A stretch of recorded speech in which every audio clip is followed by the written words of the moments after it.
Welcome to Right versus Left News, your daily briefing on the stories that matter, told from both sides of the aisle. I'm your AI host, Chris, and each day I bring you the most important political and cultural news, with perspectives from conservative and progressive voices. No spin, no agenda, just the facts and the opinions that shape our national conversation. Let's dive in. Here's the quick rundown of today's 5 stories. Myanmar just opened the first phase of long-promised national elections, even as fighting rages. The Central African Republic and Guinea also headed to the polls, each with deep questions about legitimacy and outside influence. A fast-moving winter storm upended travel across the northeast and reopened a debate about grid reliability versus climate resilience.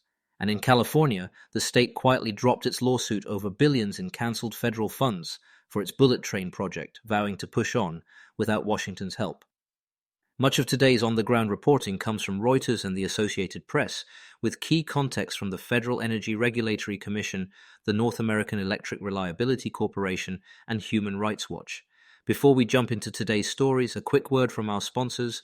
This episode is brought to you by Family GPT, the AI chat platform actually designed for kids. If your children are curious about ChatGPT, but you're worried about what they might see, Family GPT gives you full parental controls, content filtering, and the ability to align responses with your family's values, whether Christian, Muslim, Jewish, secular, and many more.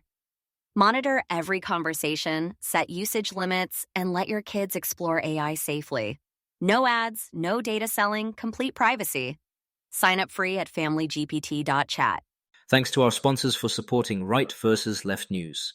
Now let's get to the headlines. First up, Myanmar's phased election begins amid civil war. Here's what happened. Myanmar held the first stage of a multi-phase national vote, its first since the 2021 coup, despite active fighting, widespread displacement, and bans on major opposition parties. Officials have scheduled 2 more voting days in January. Turnout looked subdued, and large areas remain too insecure to vote. International groups, including the United Nations, warn the process is neither free nor fair. Authorities plan to use electronic voting machines and haven't said when results will be announced.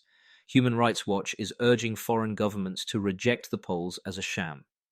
What's the right saying about this? Conservative commentators view the vote through a great power lens, warning that Beijing's influence looms large and arguing Washington should avoid legitimizing junta-run elections while tightening coordination with regional partners to counter China's role. Some also see expanding Russian and Chinese footprints across the region as a broader strategic warning sign for the United States. And what about the left? Progressive voices focus on human rights and democratic legitimacy, arguing the elections can't be credible when opposition leaders are jailed or exiled, independent media is repressed, and civilians face ongoing attacks. They call for more humanitarian aid, stronger refugee protections, and targeted sanctions against junta figures and their suppliers. Let's turn to another high-stakes vote in Africa. Voters in the Central African Republic went to the polls with President Faustin Archange Touadera favored to secure a controversial third term after a 2023 referendum removed term limits. The opposition says the playing field is tilted, though 2 former prime ministers were allowed on the ballot. Security remains fragile, and Russian-linked Wagner mercenaries have supported the government for years. What's the right saying? On the right, you'll hear a power competition frame, that Russia's Wagner network has profited from minerals and gained leverage, and that the US and Europe should counter that influence to prevent Moscow from consolidating a strategic foothold. And the left? Progressive analysis zeroes in on democratic backsliding and abuses, arguing that outside security assistance tied to resource concessions entrenches illiberal rule. They want accountability and support for civil society before any recognition of results. Next, Guinea's post-coup election tests democracy and stability. Here's what happened. Guinea also voted today, with junta leader Mamadi Doumbouya widely expected to prevail after a new constitution reshaped the rules. Major opposition figures remain sidelined, raising fears the ballot will simply formalize military rule. Supporters, meanwhile, point to long-stalled mega-projects, especially the Simandu iron ore development, as reasons to back continuity. Turnout looked steady, but skepticism ran high. What's the right saying? Many on the right prioritize stability and critical minerals security, noting that predictable governance, however imperfect, could unlock investment in iron ore and bauxite that feed global supply chains. They also urge scrutiny of Chinese and Russian involvement in mining and infrastructure as part of a broader strategic contest.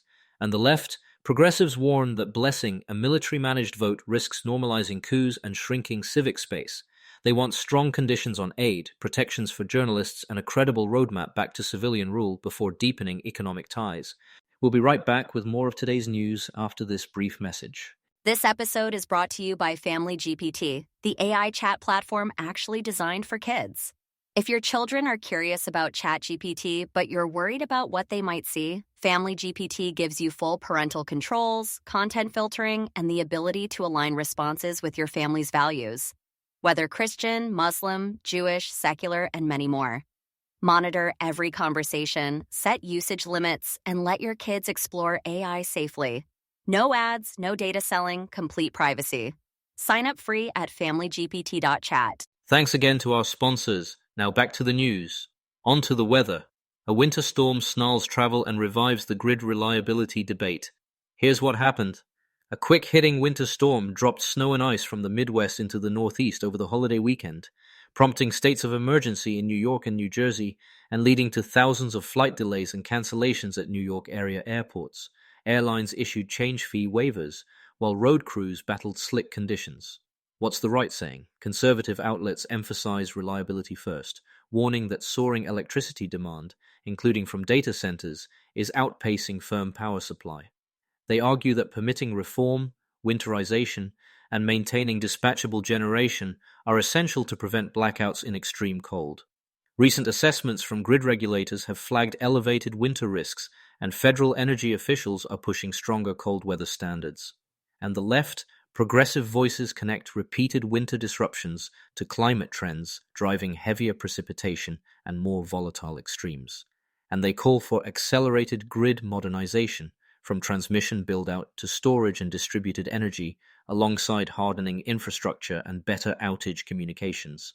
Climate indicators show heavy one-day precipitation events have become more common, especially in the Northeast. Finally, California drops its lawsuit over cancelled federal high-speed rail funds. Here's what happened. California's High-Speed Rail Authority has withdrawn its suit, challenging the Trump administration's decision to pull more than $4 billion in federal funding. State officials say they'll keep advancing the project, with new private investment efforts expected in 2026, even as costs and timelines continue to shift. What's the right saying?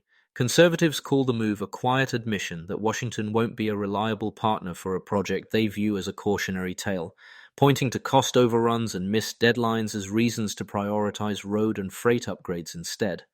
They argue federal taxpayers shouldn't underwrite it again. And the left?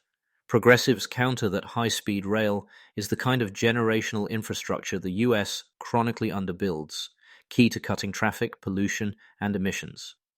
And that steady public support can crowd in private capital as segments open. They want streamlined permitting and stable funding to finish what started. Quick recap.